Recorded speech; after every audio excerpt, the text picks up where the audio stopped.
Hi, I'm Sarah Bowling, and in lieu of being able to present to you a video with me showing this full 8-hour training, I can present to you just a brief overview of what happens in this particular training. This one is a pre-service training. We do have 3 weeks of pre-service. This one being an 8-hour training, it precludes the 3-day training, which would be managing youth resistance. That training is all about how to defend yourself using actual physical holds that are acceptable for youth in institutions. So this is a very important course. We really would rather it did not go beyond the need for verbal interventions. So we do our very best to teach, reinforce the verbal strategies, and that's what makes this an 8-hour class. We also revisit this, and it is a mandatory training every year for our employees in the institutions. I'm just going to breeze through this. It is 87 slides, so I'm going to try just to make jump through it a little bit and let you know a little bit about it. There are several activities. We start off with an icebreaker, and we move throughout. There's also some video presentation, both of YouTube videos and also of our security camera videos showing interventions and escalations. So we have some examples for the class. We also do at one point some evaluation of the lyrics for a song. If you remember it, Free Your Mind, and the rest will follow. If you go and look up that En Vogue song, you'll see how pertinent it is to some of the stuff we're talking about. Now, throughout the training, these are our expectations and objectives that we expect our students to know before we're finished with the day. And of course, we go over these things all in detail. And we present it like a workshop, and it is in fact the stop, think, listen, and then act. This is fundamental to what is really our way of behaving in the institutions. We teach our youth about cognitive behavioral therapy or thinking, and we also implement it for ourselves, because in verbal strategies, it's the perfect match for us. Now here we have a discussion exercise, and what this would be is really just open discussion with the class. And these questions: what skills might be needed by someone who wanted to be able to stop during a conflict? What are the skills of effective talking? And what additional thinking skills might be called for? This can sometimes take up 5 or 10 minutes of conversation in the class. We then break down each step of the 3-step process, and we take a look at this. Now, each of these here that we talk about related topics and skills will go into more detail throughout the class. So the norms for the conflict, responses, sources, the nature of conflict. We will look at all of these in depth here. Feelings, perspectives, communications, and issues. It all talks to culture. It all talks to our point of view. And there can certainly be presumptions of youth in the institution. And the youth, coming from where they are, what their viewpoint is, they have presumptions of the staff around them and what they believe they are doing. I myself, as somebody who speaks with every youth who comes into the institution, they usually come to us after spending some time in their county, their local jurisdiction's detention center. And the perceptions they bring with them of what happens here in what you may quote unquote consider the big house are far beyond what the reality is. When I talk to them, this is what we find out. A lot of behaviors that we see with youth in the orientation unit are a result of expectations. So there's a lot we can talk to them about when they first come through the door in order to avoid some of those behaviors. Decide and act, and of course is the end result that we're looking for. And we also discuss a little bit about new learning. We try to open up the minds of our students because we are dealing with people who for a long time culturally felt like force was probably the best method of dealing with things, and we continue to try to remove that perception. A lot of folks in youth services have actually come over from adult rehab and corrections, so they're bringing with them some philosophies which we absolutely aren't able to employ in a youthful population. Youths have protections under the law, and we have to honor those. And we have to be very careful about how we go about our business on a day-to-day basis. And the smartest thing for us to do is to keep our hands off. The way we do that is through verbal strategies. And here's a conversation that we have, the stages of learning a new skill. And we do have this conversation about the different things. We use, for instance, maybe an example of chopsticks or playing basketball or riding a bike, and how these things aren't naturally coming to people. You have to learn them and you have to practice them. Managing conflict. Here we address rules, norms, and procedures, and this speaks towards culture. We use an example of the red light. In the United States and pretty much everywhere else in the world, red light means stop. What does it mean when everybody just coasts through a red light? Obviously that's the norm, right? But it's not necessarily what we should be doing. Procedures are those written rules which are in place to maintain what's the word I'm trying to think of? To maintain, I guess civility is probably the closest word that I can come up with right now. And in so doing, we do have a culture in our institution, and a culture of not only just in a particular institution, but in each institution. We have culture within each region, parole region also, and we have a culture within the central office.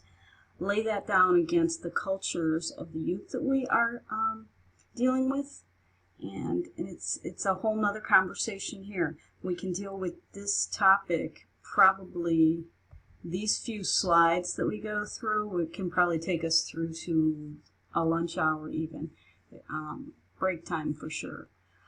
And here we look a little bit closer, and this can get pretty difficult with staff because they don't know how far that they can talk about things they have seen in the institution or what they should be doing when they see these things. So this can elicit some conversation. We also have to be very politic about how we handle this. This is a training environment. We aren't here to enforce rules. However, if we do have rules that violate laws or put us in a position of liability, we would definitely have to address that. The roles of staff in the juvenile institutions. The American Correctional Association research names these 4 overlapping roles. I would add to that teacher also, but that's the American Correctional Academy, so I'm going to let their words stand on that. And it is absolutely true that this is what we ask of our staff, specifically our youth specialists, which used to be called juvenile correctional officers. We're leaning more towards more of a holistic approach, and some of these youths commit some egregious acts. Some of these youths have severe mental health issues, so communication with them and utilizing a humanistic approach can be very difficult. Here we have another exercise, and we like to just round robin the room and talk about some stuff, talk about our roles and what we do, and then stop and think. And here we talk about stop and think, but what is it that helps us make our decisions? A lot of times it's our worldview, it's the things we've learned, it's our experiences. So we go into great in-depth about this, and we also have some conversation about this in the class. We discussed then a little bit of the science of communication. We also talk a little bit about the brain and how it matures, the fact that recent science says the brain continues to develop until the age of 25, and we're dealing with a population that expires around age 21. That's our complete date, but they are anywhere from 12 to 21. So we have to respect that there could be some physiological things going on along with, other reasons. A lot of the worldview is shaped by, fight or flight. These are the learned responses, instinctive reactions, and we go into depth about that sort of thing. So it's really helpful for our class to understand the science behind thought and behavior. If we are to be in control of a volatile situation, knowledge, of course, as with anything, can be our best asset. Sources of conflict. We talk about needs. All of these things. Power is more to do with knowledge. It's not necessarily a physical thing. It's the ability to feel empowered. So, belonging, freedom to have some choices. That's a difficult one for our youth in the institution. We have to find things to present to them that allow them to feel a sense of freedom, even though they are in a controlled, confined environment. Absolutely essential, regardless of where you are. And that's always fun with the class. The babies are always a winner for our class. Sometimes when you're dealing with heavy subjects, it's nice to have these things come out. And here we stated our responsibility to help the youth find positive ways to get their needs met. A lot of times what you see is bullying, you see cajoling, you see bribing, you see manipulation. A good representative of that would be what happened in the adult system up in New York with those 2 prisoners that escaped, and the culture of that prison environment there. So the way you think affects the way you act, the way you solve problems, the way you relate to others. A good sense of self-esteem will help go a long way towards helping you through any of the manipulation, which is an inherent survival tool of a lot of people who wind up in the justice system, especially juvenile justice. Talk a little bit about those things that make us special, those things that make us important, and those things that can help build us. A little bit of motion there. Cycle of conflict. As you see, it's a very in-depth training. We go through a lot of things. Again, we take the worldview. What is our worldview? What is your worldview? What are the stressors involved? How are we feeling at the time? What behaviors are observed or inherent? And the response of others, those around us. And again, it all comes right back to what we believe, what we think, what our view is. In-depth information about understanding psychological functioning and some of our resources that we use.